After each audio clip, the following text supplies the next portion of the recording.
Salam ketemu dengan Damar dalam Voice of Forest. Kali ini akan berbicara masalah banjir. Kenapa setiap musim hujan selalu terjadi banjir dan semakin parah? Wilayah yang dahulunya tidak pernah banjir saat ini terjadi banjir juga.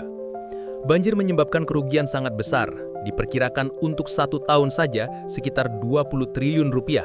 Ini berdasarkan data dari Badan Nasional Penanggulangan Bencana. Bisa dibayangkan begitu besarnya kerugian yang ditimbulkan karena banjir. Itu baru kerugian materi, belum lagi kehilangan nyawa yang tidak dapat dinilai dengan materi. Kerugian disebabkan rusaknya bangunan gedung dan jalan, rumah, jembatan hanyut, tanah longsor, bahkan ada rumah dan mobil terbawa arus banjir yang sangat deras. Selain itu, terganggunya kegiatan ekonomi, transportasi, dan kehidupan masyarakat yang lain. Kadang-kadang, ingatan kita terlalu pendek. Setelah banjir berlalu, tidak lagi memikirkan banjir lagi. Kehidupan dan kebiasaan berjalan seperti biasa, tidak ada kegiatan atau tindakan untuk mengatasi banjir yang selalu datang. Apa penyebab banjir?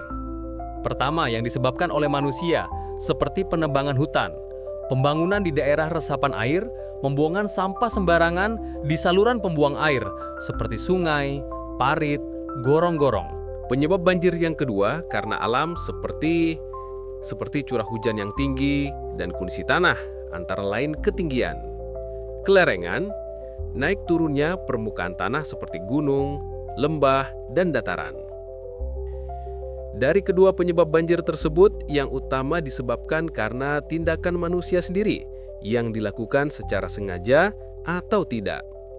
Seperti melakukan penebangan hutan di pegunungan secara liar dan tidak terkendali, menyebabkan bencana banjir dengan aliran air yang sangat deras, merusak apa saja yang dilalui. Hutan berperan sebagai penyerap air secara alami.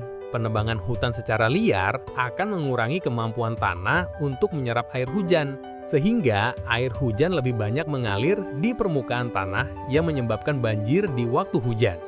Pada saat kemarau, terjadi kekeringan karena air yang meresap di tanah berkurang, sehingga sumber-sumber mata air menjadi kering. Akar pohon yang ada di hutan mengikat tanah sehingga dapat mencegah longsor. Ketika pohon hutan ditebangi, tanah menjadi tidak stabil dan menyebabkan longsor pada saat hujan deras.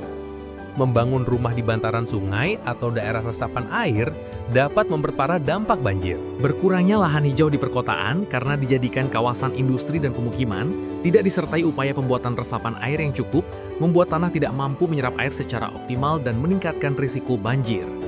Kebiasaan membuang sampah sembarangan ke sungai dan saluran pembuang air akan menyumbat aliran air, menyebabkan air meluap saat musim hujan dapat menyebabkan banjir yang meluas dengan genangan yang lebih lama.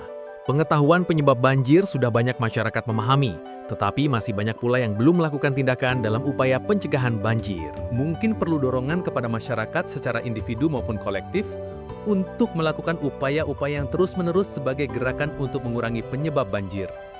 Gerakan tersebut diharapkan menjadi kebiasaan dan selanjutnya menjadi budaya masyarakat secara umum. Kesadaran dan kebiasaan itu seharusnya dimulai dari kita sendiri, kemudian keluarga, dan menyebar menjadi budaya masyarakat. Sampai di sini dahulu pembicaraan masalah banjir. Ketemu lagi dengan Damar pada topik yang lain. Terima kasih, semoga bermanfaat.